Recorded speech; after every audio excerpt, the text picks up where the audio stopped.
right in the middle of that, so we'll move over here. Okay. You need to choose a book, try to choose a book that is less than 5 years old. Consider nonfiction, so stories that are true, or historical fiction where it's a made up story but it integrates history. It's okay, and it will not impact your grade if you go in a different direction. For example, maybe this year you're teaching seventh grade and you're doing The Giver in your class, and you are, so you want to create a book talk for that. That is completely fine. So it's okay if you go in a different direction than nonfiction or historical fiction. It's okay if you're a high school teacher and you go like above a middle grade novel, or maybe you're a third grade teacher, so you choose a text that's a little easier than a middle grade novel. That's okay. If there's a book that you can use in your actual instruction, choose that one. Okay.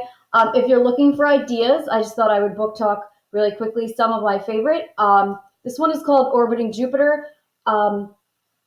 It's fiction. It's not historical fiction or nonfiction, but it's such a great, compelling story. The story about a kid named Jack who's in sixth grade, and his parents take in a foster child who is in eighth grade, and that eighth grader has a daughter. So it's for a lot of students that is the concept of a teenage parent is absolutely mind blowing. But there's so many elements of the importance of family and the concept of brotherhood, even between the boys that are foster brothers.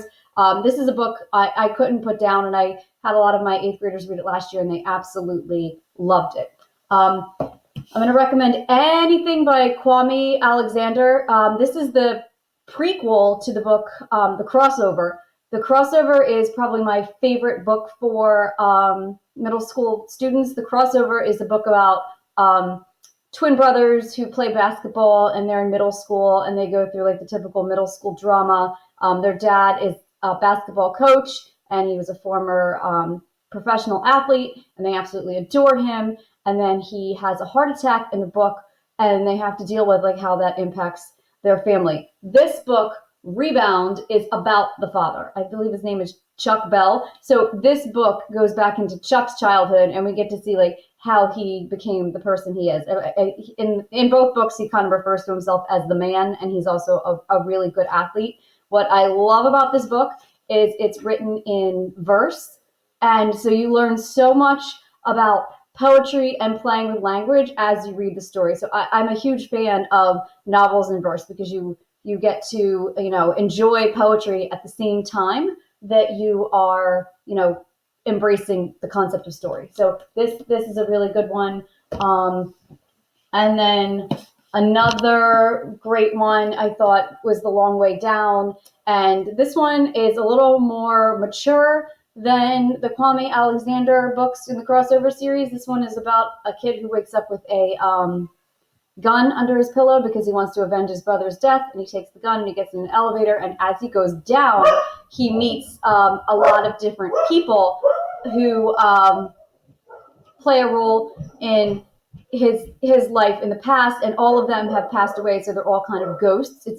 It's like a modern take, I would say, on the Christmas Carol, because it's about changing your life and learning from other people, and it has that element of ghosts and fiction mixed together. And this one too is also written in verse, so it's a fast read, but the writing is absolutely beautiful.